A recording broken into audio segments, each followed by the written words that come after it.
So రాష్ట్ర వ్యాప్తంగా కరెంటోళ్ళు అయితే మొత్తం నిరసన దీక్షలు చేస్తున్నారు. ఈరోజు 7వ రోజు కూడా దీక్ష అయితే కొనసాగుతుంది. సో మనతో పాటు మాట్లాడడానికి చూస్తున్నాగా చాలామంది పెద్ద ఎత్తున ఈ ఆర్టిసన్ కార్మికులకు సంబంధించి తమ న్యాయమైన డిమాండ్లు పరిష్కరించాలని చెప్పేసి అటు రాష్ట్ర వ్యాప్తంగాతో పాటు ఇటు మింటి కొంపల్లోని దగ్గర కూడా చాలా పెద్ద ఎత్తున కార్మికులు అయితే దీక్ష చేస్తున్న సందర్భం చూస్తున్నారు. రోజుకో రకమైన నిరసనతో ప్రభుత్వాన్ని తమ నిరసన తెలుపుతున్నారు. బట్ ప్రభుత్వం నుంచి ఎటువంటి స్పందన లేదని చెప్పేసి ఇక్కడ కార్మికులు అయితే చెప్తున్నారు. చూస్తున్నారు కదా, పెద్ద ఎత్తున వాళ్ళ డిమాండ్స్ కూడా ప్లకార్డుల రూపంలో కూడా ప్రదర్శన చేస్తున్నారు. పెద్ద ఎత్తున ప్రోగ్రామ్ చేస్తున్నారు రోజుకు సంబంధించి. సో మనతో మాట్లాడడానికి దీనికి సంబంధించి కొంతమంది నాయకులు కూడా ఉన్నారు. అన్న, ఏంటి అసలు మీ ప్రధాన డిమాండ్లు ఏంటి? ఈరోజు ఎన్నో రోజు దీక్ష, ఏం చెప్తారు ప్రభుత్వానికి?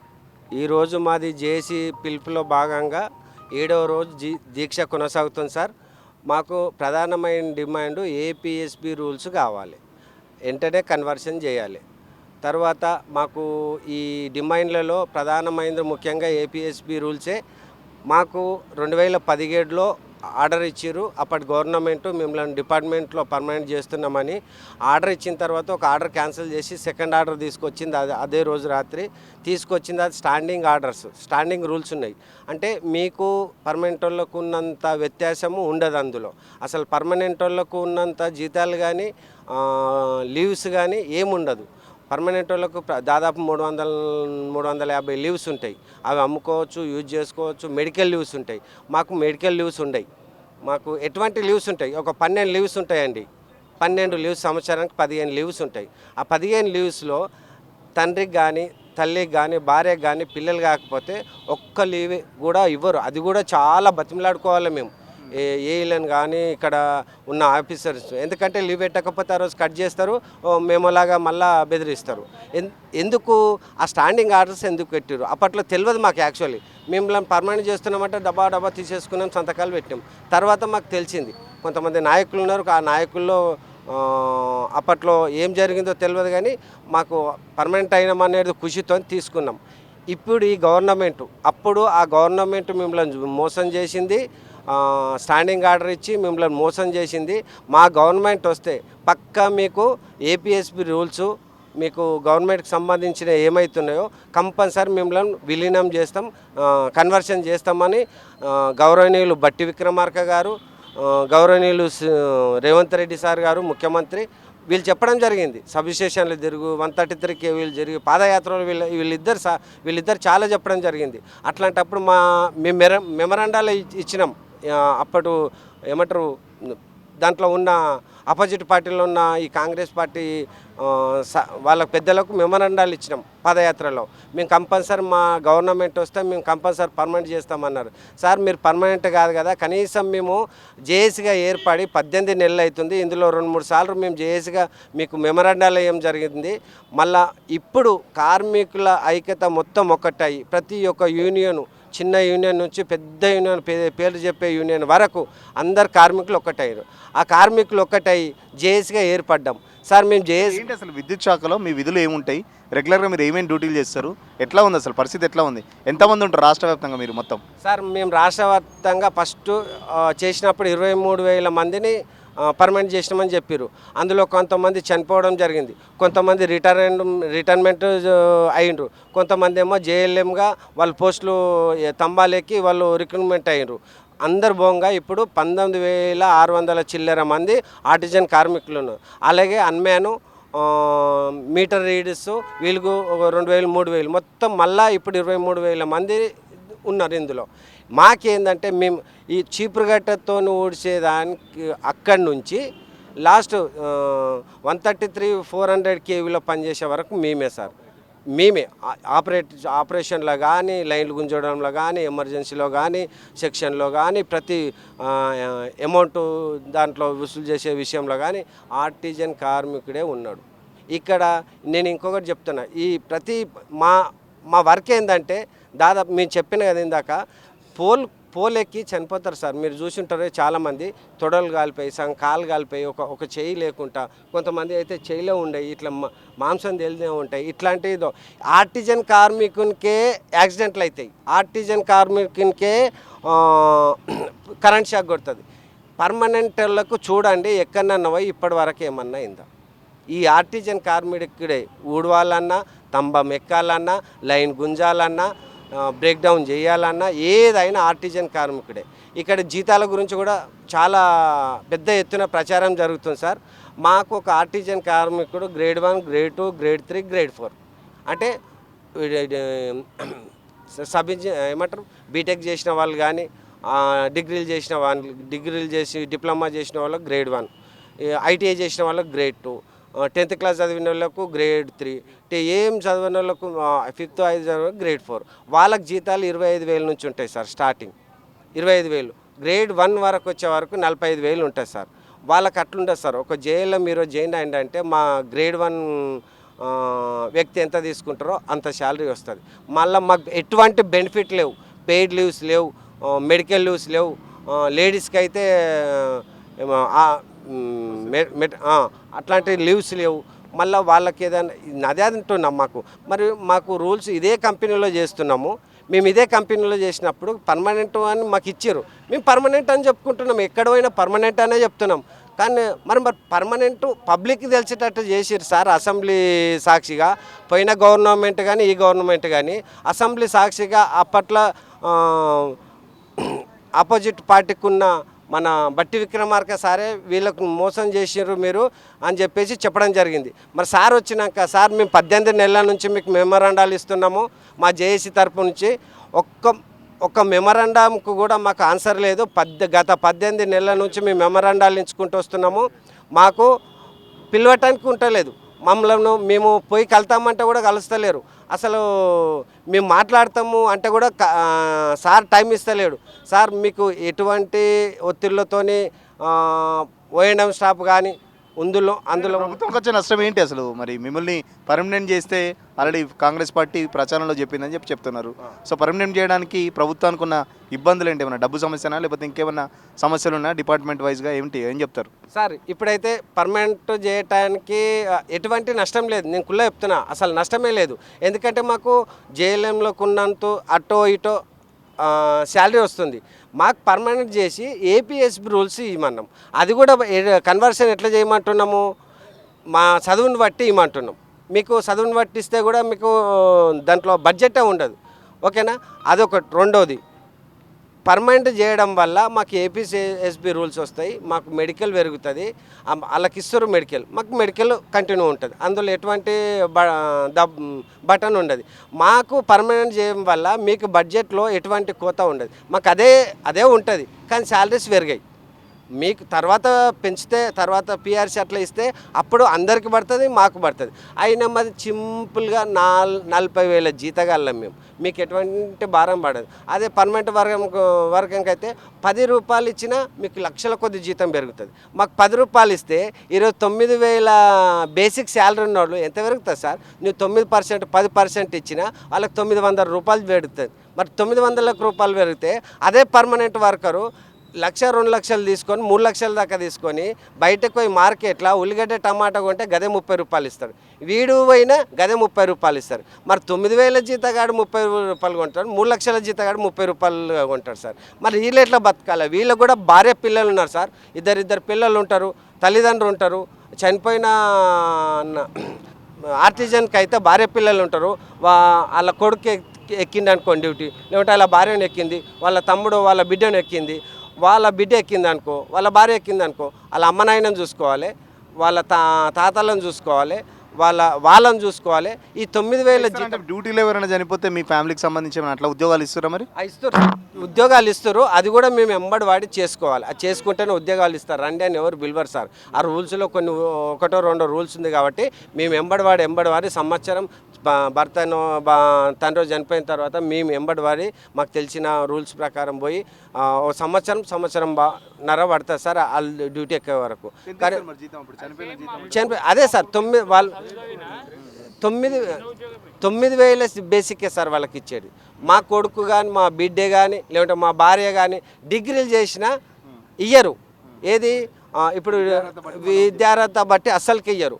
అదే పర్మనెంట్ వాళ్ళు తండ్రి కానీ ఎవరు చనిపోయినా వాళ్ళకి బీటెక్ ఉంటే సబ్ ఇంజనీర్, ఇంకా ఏది ఉన్నా వాళ్ళకి ఆ పోస్టులు ఇస్తారు సార్. మాకు ఇవ్వండి మరి కనీసం అట్లా చనిపోతానన్నా మా పిల్లలు బాగుపడతారు సార్. మా పిల్లలకన్నా ఇవ్వాలి కదా, మా భార్య పిల్లలకన్నా ఆ పోస్టును బట్టి ఇవ్వాలి. ఇవ్వట్లేదు. ప్రతి దాంట్లో మొత్తం ఇట్లా ఏరేసినట్టు ఎంత నీచమైనదంటే మొన్న చర్చలకు పిలిస్తే మన సెక్రటరీ నవీన్ విఠల్ సారు, మీరు ఎనర్జీ సెక్రటరీ సార్ అన్నారు. ఏమన్నారంటే మీకు అసలు పర్మనెంట్ చేసేది కాదు, చేసిరు సార్ కూడా అన్నాడు అక్కడ. మీకు పర్మనెంటే చేసేది కాదు, చేసి ఉండండి. మరి పర్మనెంట్ చేసిన మరి మీరే అంటారు సార్. మరి పర్మనెంట్ చేసిన వాళ్ళకి ఎంత ఉన్నదో మాకు కూడా అంత ఇస్తే మేము ఎందుకు వస్తాం? పర్మనెంట్ చేస్తే మరి ఇదంతా దీక్షలు ఎందుకు చేస్తున్నట్టు? మరి మీరు టైం పాస్ చేస్తున్నారు మరి ఏమన్నా? మేము కూడా గత 7 రోజుల నుంచి చేస్తున్నాము. ఎన్నిసార్లు తిరుగుతున్నాము. ఇక్కడ గవర్నమెంట్ ఏమంటుందంటే, గవర్నమెంట్ కానీ యాజమాన్యం కానీ ఒకటి తెలుసుకోవాలి సార్. మేము ఏ ప్రతిపక్షాలను పిలవలేం సార్ మా దగ్గరికి. మేము ఏ ప్రతిపక్షాలు చేపిస్తే సమ్మెలోకి దిగలేం సార్. మా 25-30 ఏండ్ల మంట ఒక గవర్నమెంట్ పోయింది. అందులో సగం మమ్మలను ఒక రూమ్లోకి వేసి తాళం పెట్టి పోయిరు. ఈ రూమ్లో పండుకోవాలి, ఈ రూమ్లో తినాలనే, మీరు బయటకు వస్తే రానికి వీల్లేదన్నట్టుగా చేసిరు. ఆ గవర్నమెంట్ విని ఇప్పుడు వచ్చింది. మరి 2.5 సంవత్సరాలు అవుతుంది. 18 నెలల నుంచి మీకు మా మెమరాండాలు ఇస్తున్నాం, కానీ మీరు మమ్మల్ని కలుస్తలేరు. ఏదో ప్రతిపక్షం చేపిస్తుందంటే ఈ వేదిక నుంచి చెప్పదలుచుకున్న మింటి కాంపౌండ్ సార్, మీరు దయచేసి ప్రతిపక్షాల పాత్ర ఏమీ లేదు. మా జేఏసీలే. మేము కరెంట్ ఆఫీసులో చేస్తున్న ఈ 23,000 మంది ఇప్పుడు కార్మికులమే ఒకటైనాం సార్. అది రికగ్నేషన్ యూనియన్లతోని, మళ్ళీ మా యూనియన్లతోని ఒక జేఏసీగా ప్రభుత్వం ఏం చెప్తుంది? ఒకవేళ ప్రతిపక్షాలు కనుక మీ దగ్గరకు వస్తే మీ సమస్యలు పరిష్కరించాయంటనే ఏం చెప్తున్నారు మరి? అసలు మేము ప్రతిపక్షాలు మాకు సపోర్ట్ ఇవ్వమని అడగలేం సార్. ఎందుకంటే ప్రతిపక్షాలు అప్పుడు వీళ్ళు ఉన్నారు, ఇప్పుడు వాళ్ళు అయినారు అంతే. కానీ అప్పుడు వీళ్ళున్నప్పుడు అడగలేరు, అప్పుడు వీళ్ళు వస్తే అడుగుతామంటే మాకు అట్లా కాదు సార్. కాకపోతే మేము ప్రతి ఒక్క ఎమ్మెల్యేలకు మెమరాండాలు ఇవ్వడం జరిగింది సార్. ప్రతి ఒక్క ఎమ్మెల్యేలకు 18 నెలల నుంచి మెమరాండాలు ఇవ్వడం జరిగింది. ప్రతిపక్షాలకు ఎందుకు ఇచ్చినాం సార్? మన ఇప్పుడున్న గవర్నమెంట్లోనే చాలామంది వీళ్ళకు కంపల్సరీ చేయాలని మాట్లాడుతారు. మీరు అక్కడక్కడ న్యూస్ వస్తుంది చూడండి టీవీలల్లో. వీళ్ళకు ఎలక్ట్రిసిటీ బోర్డు వాళ్ళు మాది ఎట్లుంటుందంటే, ఒక జవాను యుద్ధం చేస్తాడు బార్డర్లో, అక్కడ శత్రువు కనిపిస్తుందంటే తుపాకీ వెలుస్తుంది. మా కరెంటులో అట్లుండదు సార్. మీరు ఎక్కడ పోయినా ప్రోటోకాల్లో కానీ ఏది కానీ ఎవడన్నా కనిపిస్తే ఇట్లా కాల్చేటట్టు ఉంటుంది. కానీ మా దాంట్లో కరెంట్ ఉందా లేదా కూడా తెలియదు సార్. మేము అట్లాంటి దాంట్లో పనిచేస్తున్నాం, ఆర్టిజన్ వర్కులు. మేము ఈరోజు పనిచేస్తున్నాము. చాలామంది కూర్చొని, అందరు కాదు కొంతమంది కూర్చొని మీకు తప్పుడు సమాచారం ఇస్తారు సార్. మమ్మల్ని మా జేఏసీని పిలిచి ఎంబడే, మేము ఎటువంటి ప్రతిపక్షాల్లో లేము కనుక మా జేఏసీని పిలిచి, మా జేఏసీ నాయకులను పిలిచి వాళ్ళతో చర్చలు జరిపి మీకేం కావాలి, కనీసం ఏంది అసలు మీకు ఈ ఏపీ రూల్స్ ఎట్లా వర్తిస్తాయి, ఏమి ఇస్తాం అనేది కనీసం మాకు చెప్తే మేము అది చేస్తాం. మీరు విరమించుకున్నాక మాకు 7 రోజుల నుంచి ఇప్పుడు విరమిస్తే ఏమవుతుంది సార్? అలాగే భయపెడుతున్నారు సార్, భయభ్రాంతులకు చేస్తున్నారు మేనేజ్మెంట్ కానీ గవర్నమెంట్ కానీ. మేము తీసేస్తాం, టర్మినేట్ చేసేస్తామని చెప్పేసి సార్. మీకు గత 18 నెలల నుంచి మేము విన్నవించుకుంటున్నాం. మీరు రాకనే మేము ఇక్కడ కూర్చున్నాం. ఇది కూడా మీరే మమ్మల్ని ఇక్కడ కూర్చున్నబెట్టింది కూడా మీ గవర్నమెంటే, మీ మేనేజ్మెంటే కనుక. మనతో పాటు ఇంకొంతమంది ఉన్నారు. అన్న నిల్చోండి. మీరు ఎప్పటి నుంచి చేస్తున్నారు? చూస్తుంటే దాదాపు రిటైర్మెంట్ వయసుకు వచ్చినట్టు కనబడుతున్నారు. మరి 30 సంవత్సరాల నుంచి చేస్తున్నాం సార్. ఇప్పుడు మా అన్నగారు అన్నట్టు మాకు ఏ అపోజిషన్ పార్టీలు వీళ్ళు ఎవరు సంబంధం లేదు. మాకు ఒకటి జేఏసీ అనేది రాష్ట్ర జేఏసీ నాయకత్వం ఉంటుంది. 9 సంఘాలు ఏకమై ఒక జేఏసీగా ఏర్పడ్డాము. మేము ఖచ్చితంగా మేము అనుకున్నది సాధించుకోవాలా.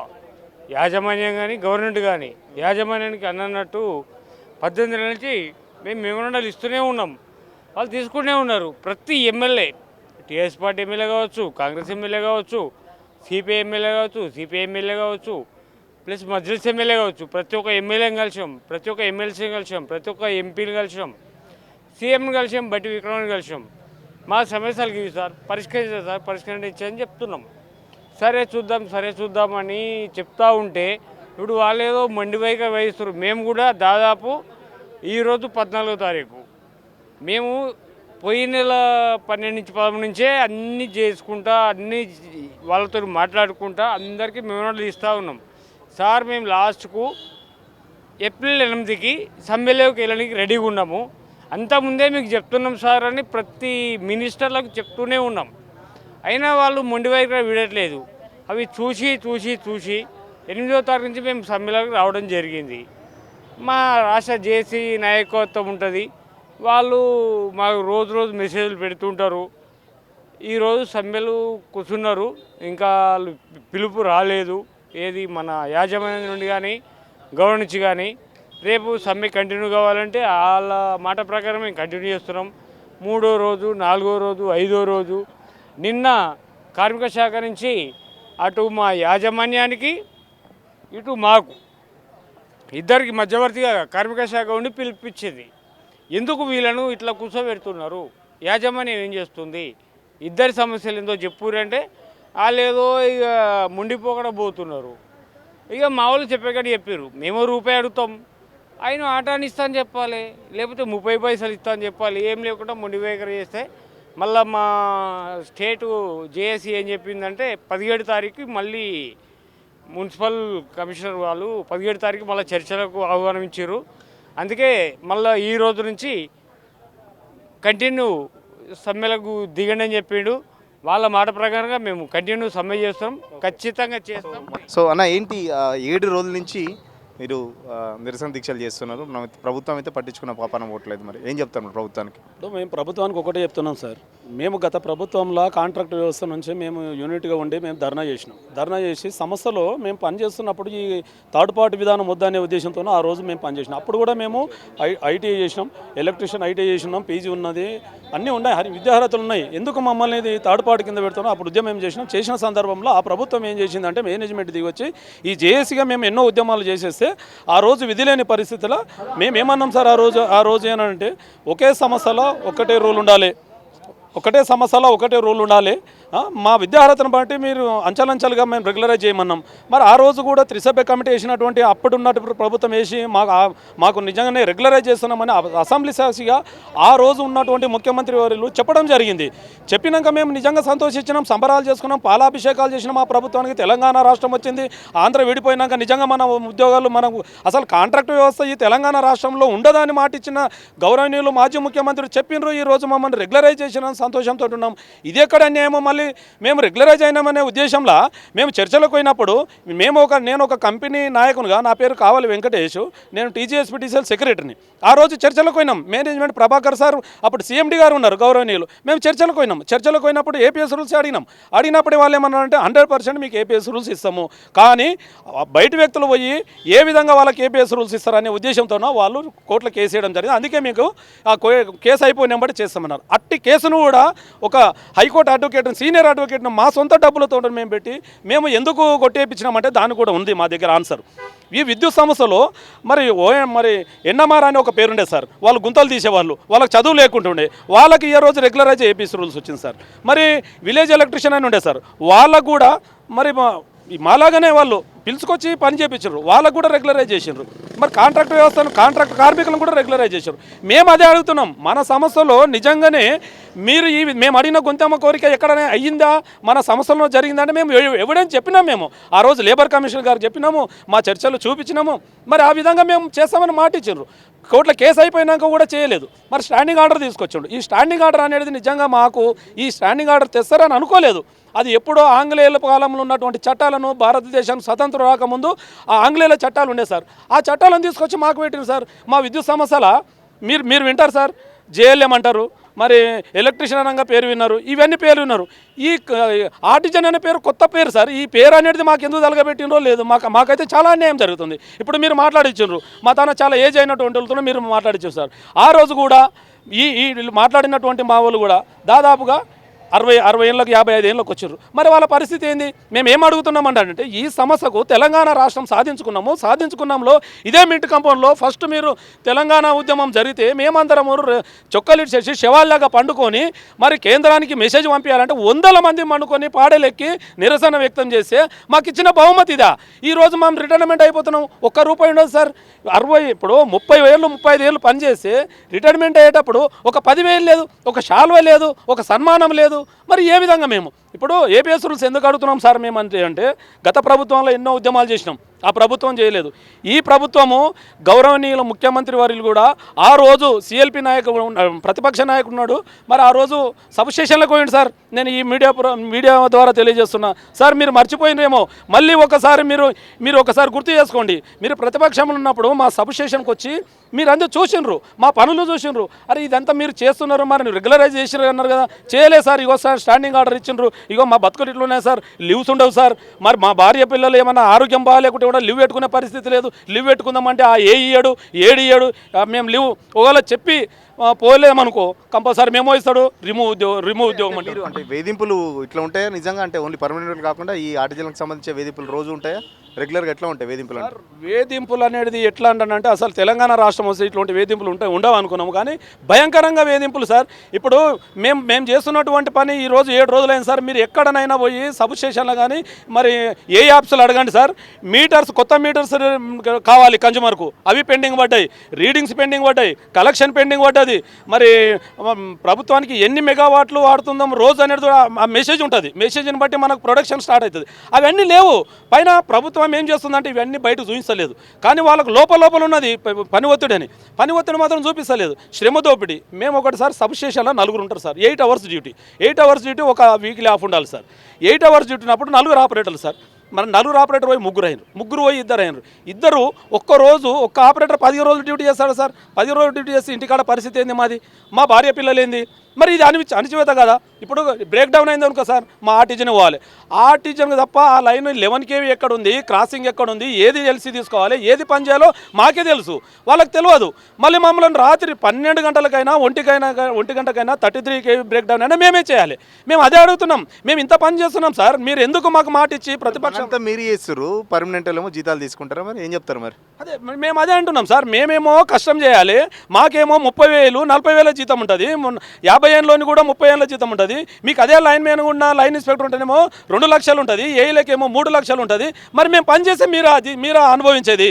మీరు ఇప్పుడు సార్ పోయిన ప్రభుత్వంలో 7% ఇచ్చారు సార్, ఏది పిఆర్సీ ఇచ్చారు. మాకు ఎంత ఉంది సార్? 20,000 18,000 మాకు బేసిక్ ఉంటుంది సార్. ఎంత పెరుగుతుంది సార్? 7% ఇస్తే అదే 2 లక్షల బేసిక్, 1,00,000 బేసిక్ ఉన్న వాళ్ళకి ఎంత అవుతుంది సార్? మరి వాళ్ళకు మాకు ఇది అణచివేత కాదా సార్?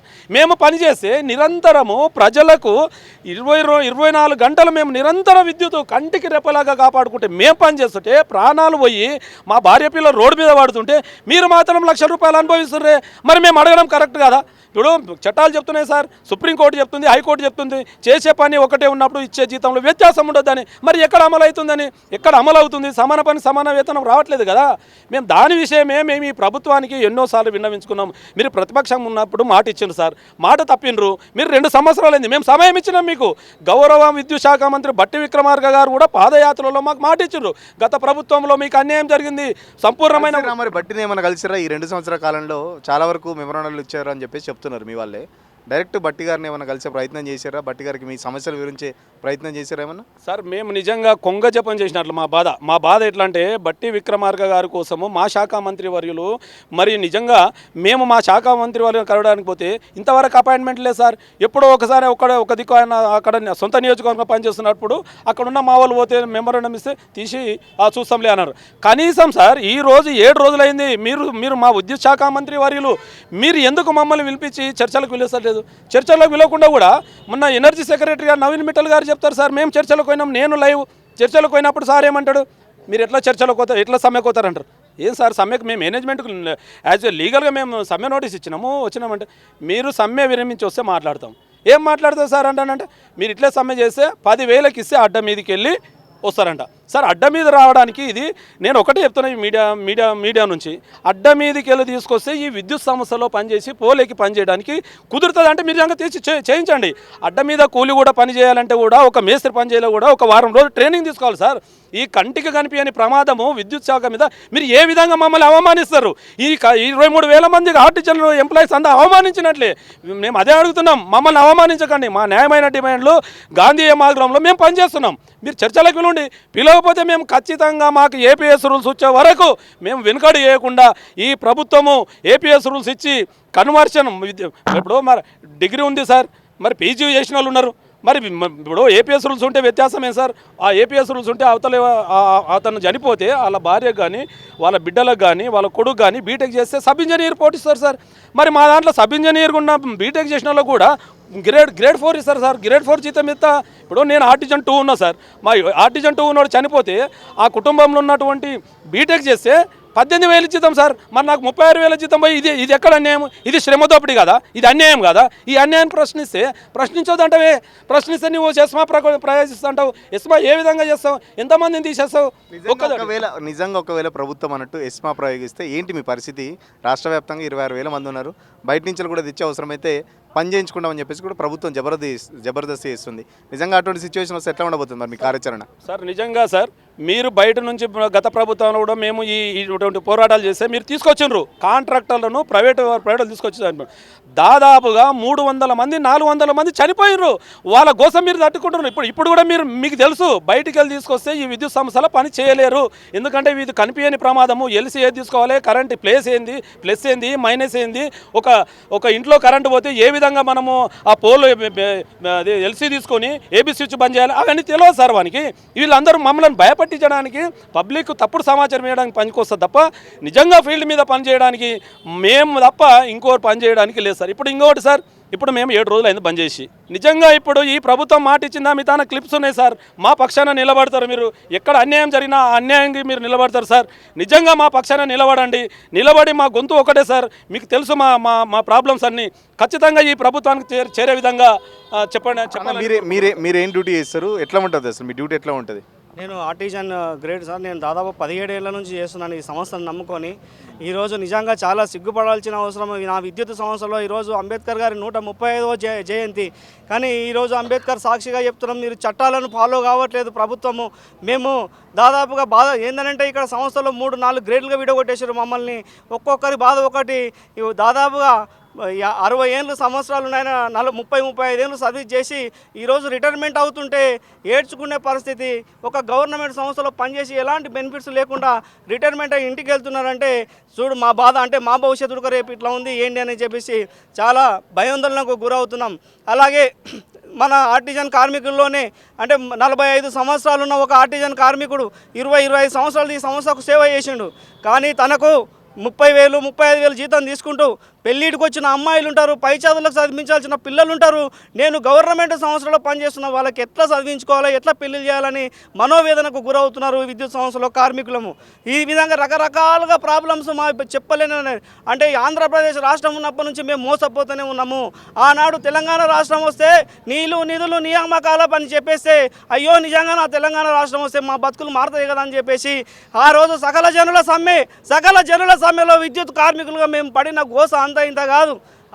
ఆ విధమైన పోరాటాలు చేస్తే ఆ రోజు కూడా మేము పోరాటం తెలంగాణ వచ్చిన ఏమంటే మా బతుకులు ఏం మారలే. అయ్యో ఇది కొత్తగా వచ్చిన తెలంగాణ రాష్ట్రము, వీళ్ళకి సహకరించాలని మేము మళ్ళీ 2-3 ఏళ్ళు ఆగినాం. తర్వాత పోరాటాలు చేయడం ద్వారా ఆనాడు కేసీఆర్ గారు, విద్యుత్ శాఖ మంత్రి జగదీశ్వర్ రెడ్డి గారు మా మీద వాళ్ళు ఏదో చేశారు, మిమ్మల్ని కోర్టులు ప్రాబ్లం అయితే అది ప్రాబ్లం అని చెప్పేసి మమ్మల్ని రెగ్యులరైజ్ చేసి అని చెప్పి స్టాండింగ్ రూల్స్ అంటగట్టిండు. కానీ ఆ స్టాండింగ్ రూల్స్ మా కొంప ముంచుతాయని నిజంగా మాకు తెలియదు. దానివల్ల ఇంత ప్రమాదం వస్తుందని తెలియదు. ఆ స్టాండింగ్ రూల్స్ వల్ల రిటైర్మెంట్ అయ్యేవాడు ఏడ్చుకుంటూ పోతాడని కూడా నిజంగా మాకు తెలియదు. దయచేసి ఆ రోజు ఆ ప్రభుత్వం పట్టించుకోలేదు.